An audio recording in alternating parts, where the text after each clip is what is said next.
Most of us here, and those of us who are watching in class, are 21, correct? Think back to the night before your 21st birthday. Maybe you had cheated the clock a little and had a few drinks before the bar finally, after 21 long years of sobriety, gave you the stamp of approval and let you through the door. Maybe it was a fun night out with friends, or maybe you blacked out an hour after your first shot and woke up at 4 p.m. the next day with a pounding headache with your shoes still on. It's a terrible feeling, but some will argue that a little hangover is worth a great night.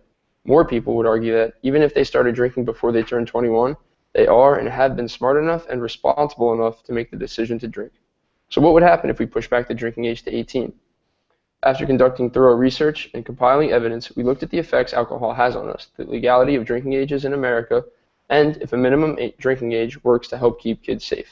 Today, we'll introduce our stances on the subject and debate whether or not the drinking age should be lowered back to 18 years old. Today we'll discuss how brain development is affected by alcohol relative to our age, and about the potentially deadly and violent consequences of young people drinking. We'll also talk about how some studies show that lowering the drinking age to 18 can actually lead to more responsible drinking, and how a higher drinking age does not necessarily reduce heavy drinking. First, each of you will introduce yourself, then we'll introduce our guest on the subject. Hi, my name is Mike.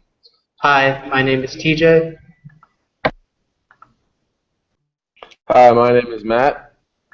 And hi, my name is Eddie, and I will be arguing that lowering the drinking age to 18 can actually lead to more responsible drinking. Now, at what age are people considered responsible in society? As people are trying to move towards adulthood, they are given all sorts of responsibilities. According to procon.org, at the age of 18, we are capable of voting, serving on juries, getting married, and joining the military. That last privilege in particular includes risking your own life. If an 18-year-old is considered too immature to drink a beer, then why are the other privileges not being postponed as well? Drinking alcohol can be a very enjoyable activity, especially for people of the age 18 to 21. This age group should not be denied this enjoyment, while the other pleasurable activities are legal in this age frame. So where is it that people are under the age of 21 drink? In fraternity houses and other unsupervised areas. Being capable of regulating this type of environment is key towards making responsible choices when drinking. Having people in a bar or other setting where it is monitored and regulated by older adults could prove to be beneficial. People need to teach the younger generation to drink responsibly, not just neglect their drinking habits. Eating too much salt will kill you, but we do not have an age limit and restrictions on salt intake. Drinking alcohol is something that needs to be taught, and not just by gym teachers, but by parents and guardians in particular. According to chooseresponsibility.org, the 21-year-old drinking age marginalizes the role of parents in the current process of teaching and encouraging responsible drinking and about alcohol use. Our current system is not working where binge drinking is concerned. We need to teach the younger generation and regulate their drinking environment, not just demote alcohol consumption altogether. Hello again, my name is Matt, and I will be arguing that the legal drinking age should remain at 21 because of the deadly consequences associated with underage drinking. One of the most important reasons it should remain higher is because of drunk driving and alcohol-related car crashes. According to the National Institute on Alcohol Abuse and Alcoholism, in 1984, the Ronald Reagan administration passed the Uniform Drinking Age Act, creating a mandatory requirement for the drinking age to be 21 in all states. The concern about teens driving while under the influence of alcohol was the most compelling reason for the change. While it is clear that teenagers are able to obtain their driver's license in their later teen years, the thought of having them on the road while intoxicated is both irresponsible and downright dangerous. According to a 24-hour victim helpline, car crashes are the leading cause of death for teens, and about 1/3 of those car crashes involved an underage drinker. It is also stated that teens who started drinking younger are 7 times more likely to be in an alcohol-related crash. Lowering the drinking age would also be accompanied by other harmful behaviors such as unplanned or unwanted sexual contact and activity. According to an article titled Alcohol and Sexual Violence, and studies by a British crime survey, many perpetrators have drank alcohol immediately prior to the incident and have drinking problems. Also, underdeveloped women, specifically at the age of 18 to 21, are at greater risk because they cannot control their liquor consumption and lose the ability to make rational choices or defend themselves. I agree with Eddie that the minimum drinking age should be younger than 21. Many countries like Canada and Spain have their minimum drinking age set younger than 21. We should follow their example because behavior and abuse has little to do with the minimum drinking age. This can be proven by examining alcohol consumption between American and Canadian college students. Canadians can consume alcohol legally 3 years earlier than Americans. According to onlinelibrary.wiley.com, Canadian college students consume more alcohol than American college students. However, this can be expected because in America, most college students can only drink legally half of their time at university. More alarmingly, the study also found Americans are bigger heavy drinkers than Canadians. Heavy drinking is defined as consuming 5 or more drinks in a row for males and 4 or more drinks in a row for females. 41% of American college students are heavy drinkers compared to 35% of Canadian college students. If American college students are more reckless consuming alcohol, what is the point of having a higher drinking age? What has it accomplished? Nothing. In Spain, the legal drinking age is 16, and there is significantly less deaths per 100,000 people compared to America.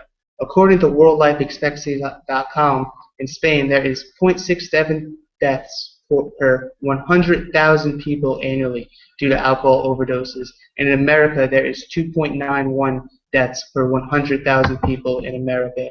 In conclusion, the legal drinking age has little to do with safe alcohol consumption. I agree with Matt. I strongly believe that the drinking age should remain at 21.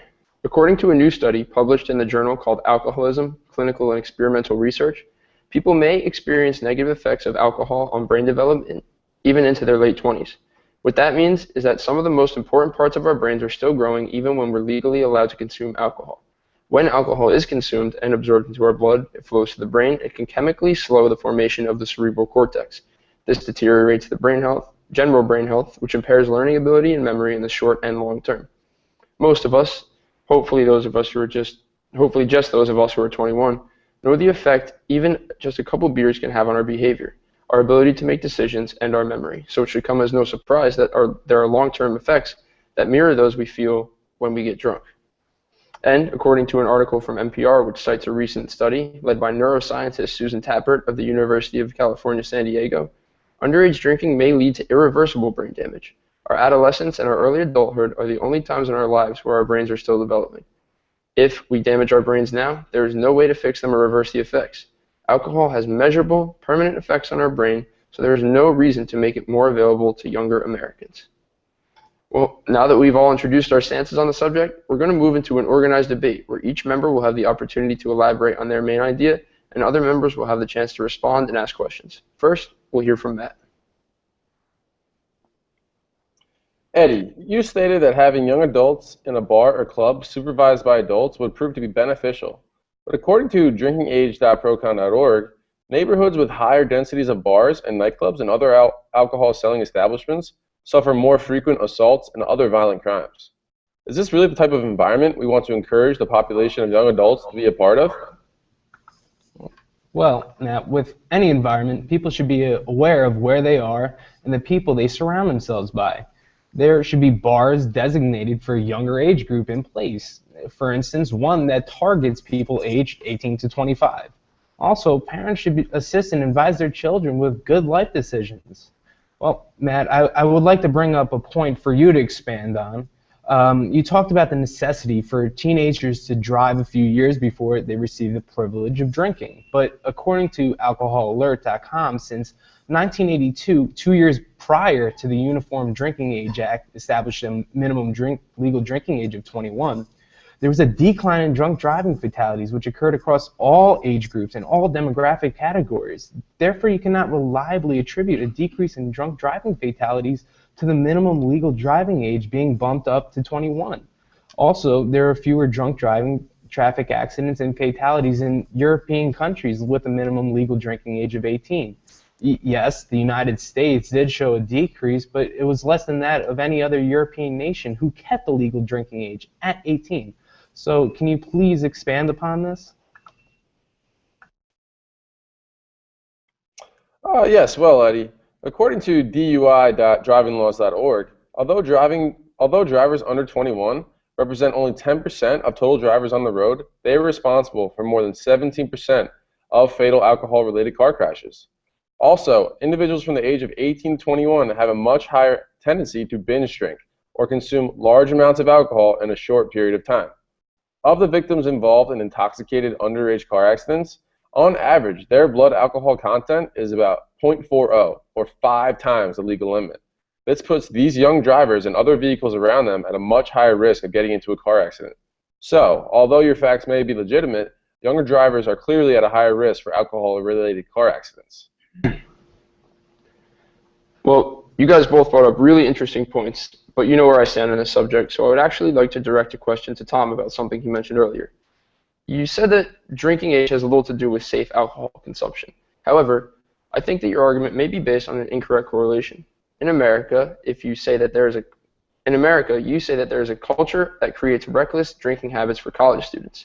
For example, 41% of American college students are heavy drinkers, compared to only 35% of Canadian students, college students, that is. Shouldn't there be evidence that we could use to maintain our current drinking age?